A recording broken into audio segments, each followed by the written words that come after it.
Hey friends, it's Jennifer and welcome to Real Knitting Podcast. I am Jennifer Chisam and I sit down and chat with you guys every couple of weeks for this podcast, but I also make other videos about knitting, but this one is real informal. So welcome, and if you've not been here, so glad you came to visit. So I like to go ahead and jump right into the knitting because for some of you that's the reason you came and that's why you're here, and some of you come for the chatting, so we do that a little later. So first of all, I did make a yarn purchase. Now, I rarely make yarn purchases, but our local shop had 50% off her clearance, and then she had an additional discount to celebrate their 19th anniversary. So she's been in business a long time, and I picked up just this one ball of Empathy Prints by Elizabeth Levold. I don't know. Empathy Prints, and it is cotton, hemp, and modal blend, and here it is in the skein. I'm using size 4 of my copper leakies, whatever. And it's so mindless. I'm just making these little face cloths. This is the second one I've done. I may give them away for Christmas. I may just keep them, they're a little bit scrubby, so I like that about them. Yeah, absolutely mindless, but that's perfect for this season in my life, and I'll get to that here in just a little bit, but I've kind of needed just a little mindless knitting. Okay, so there's that, and I do like this yarn. It's weird. It's kind of stringy feeling, and it doesn't have the stretch that I'm used to, but I think for this application, it's perfect. I saw that people on Ravelry have done sweaters and stuff in it. I don't think I would enjoy that. I think it's too, I don't know, just not comfy enough.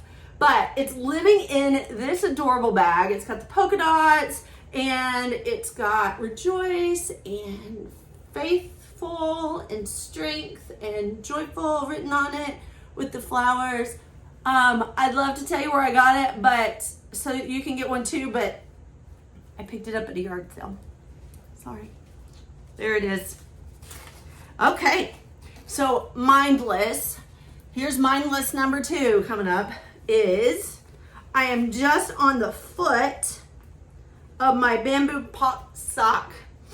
I turned the heel. I do a traditional heel flap and gusset because it fits ridiculously well.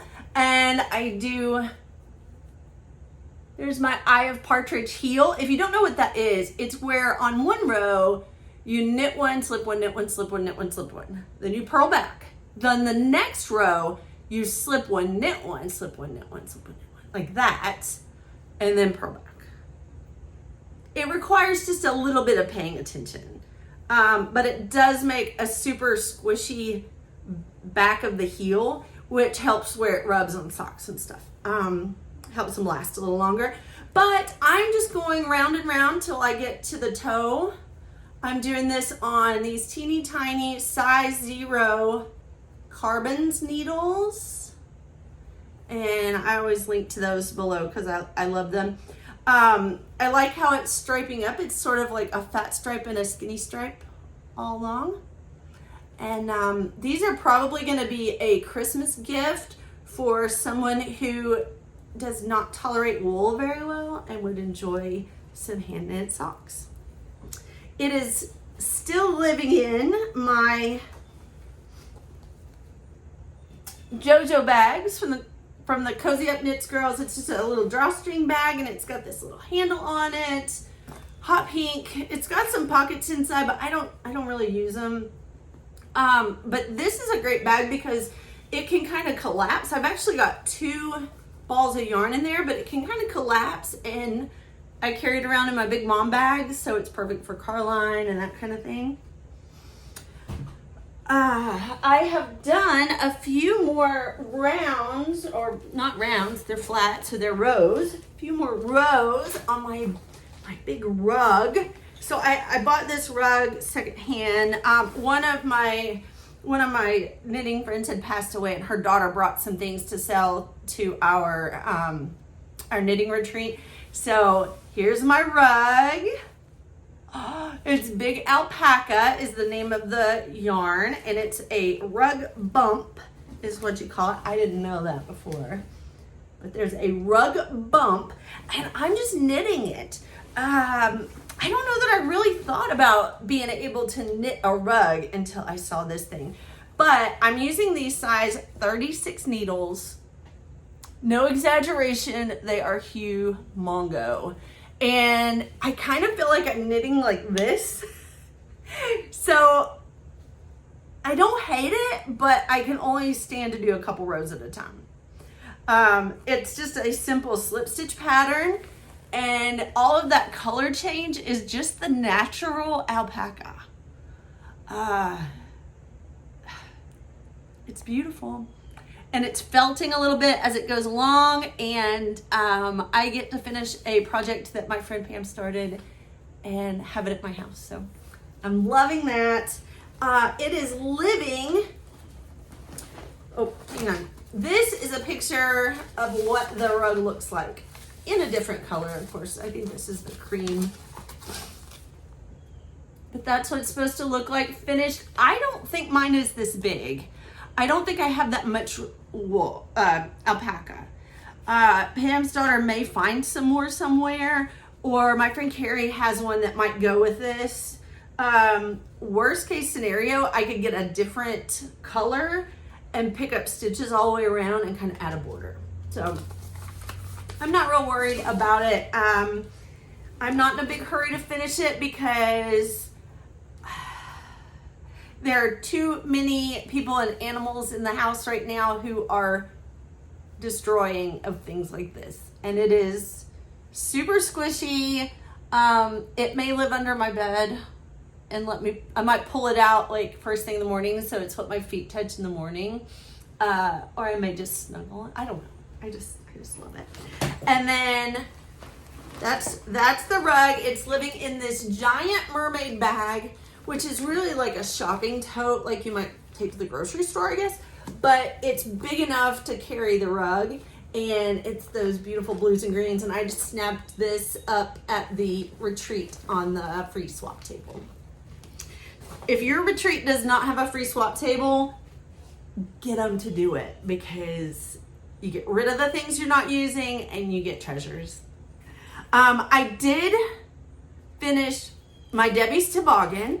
I was working on this last time I showed you in Juniper Moon Cumulus in this beautiful white, and I actually was able to teach a class on it. So it is currently being a shop sample. I'll pop a picture of it in. But it turned out great, and I got to teach a class on cabling without a cable needle. It requires a little switching of how you think about cables. And so I'd never taught this class before. I scheduled in an hour and a half, and I thought that was going to be enough, but I think we probably could have gone 2 full hours. So I'm kind of manipulating that class a little bit and trying to figure out how best to communicate what I'm trying to teach, but also exactly the length of the class. But I'm excited. I love creating these new classes and getting to teach and meet new people and spread the love of knitting. Okay, so I do have one new purchase and one other new purchase other than the empathy. This is, I stopped by the Dollar Tree. Isn't that cute?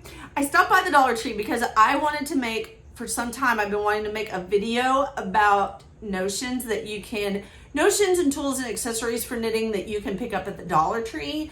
That video should be coming out, so keep an eye out for it. But this is one of the things I picked up. It's this little notions pouch.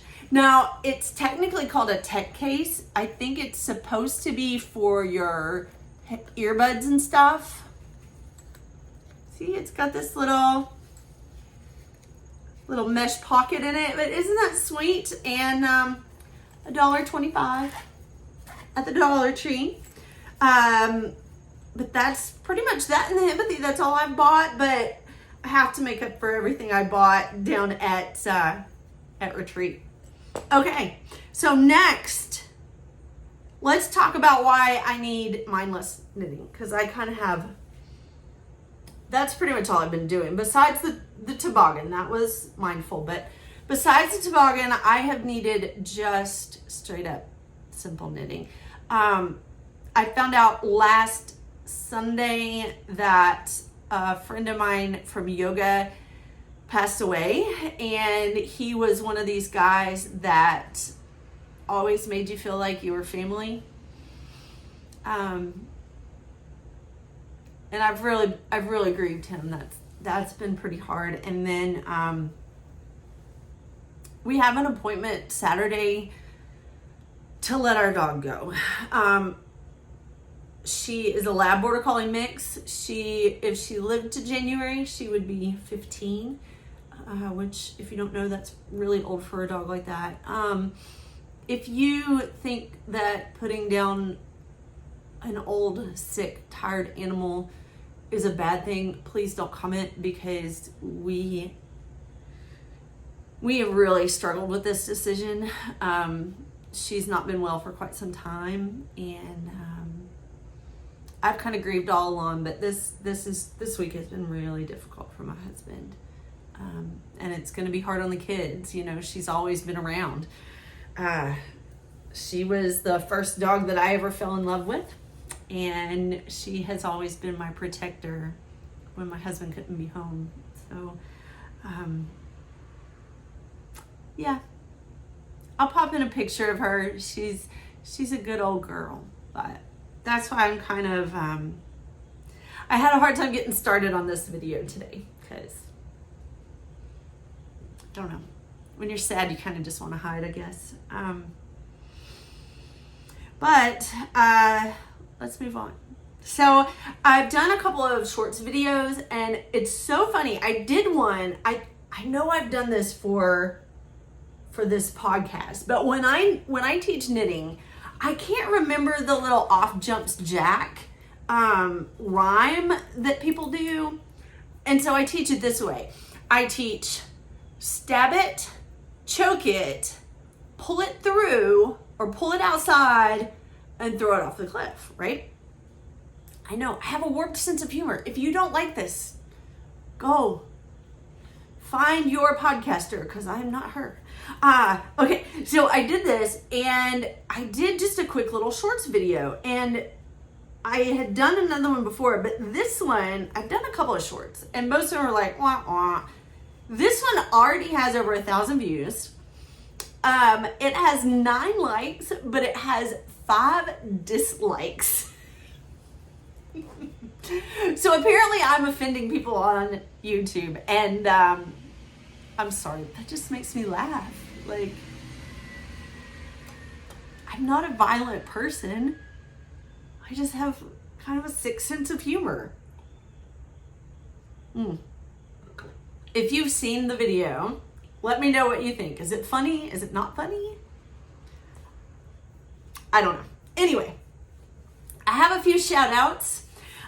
So it's fall. It's fall. As you can tell, it is not yet sweater weather here in East Tennessee, but I'm getting excited about the Halloween knits, and Amber O'Brien is getting ready to start her Halloween knit along. You've probably seen it if you follow her on Instagram, and it is this ghost knitters shawl, and she actually has a coupon code going on right now, so check out her Instagram. I'll link that below. All the skulls, which is kind of weird considering I just talked about we're grieving. But it's Halloween. Halloween. Okay. Along the same lines, there's a designer called Lizzie _knit. And I will also link her. She's on Instagram, and she has just come out with the ghost hat, which is, I don't know if that's what she calls it, but it's got these cute little Casper looking ghosties on it, and it's really sweet. All right. Another new design that has just come out that I have been fangirling over, Hunt Hand Knits. And I don't know her or anything, but she has done this dinosaur sweater that has dinosaur skeletons on it. So again, perfect timing for Halloween and everything. And I just think like my little boys would love that sweater. And I love that it comes in kids and adults. Sometimes I find super cute colorwork sweaters that are only for kids, but this one's for adults too. So check her out. Knitting the Stash. So Melissa over at Knitting the Stash is doing a bunch of sweater courses, and I think she's doing those through Teachable. And so if you follow Melissa, you can get to her. I'll link her Instagram, but you can get to her courses through that. And she does like sweater modification. She does one of my favorite podcasts because I feel like I learn something from her every time she podcasts. I learn a little bit more about sweater knitting and sweater fitting and all that kind of stuff. Different types of sheep, all the things. So that's Knitting the Stash. And then finally, I just found out that Lion Brand Yarn is fixing to do something with Stranger Things. Literally, I saw this right before our podcast. So this was on their Instagram page, and I'll pop it right here. And how many Stranger Things fans do we have out there? Are you excited about this? I'm kind of excited about this. Okay. This is a very short episode. I appreciate you guys coming and hanging out with me for just a little while. And I'll see what I can do about more interesting knitting content in the future.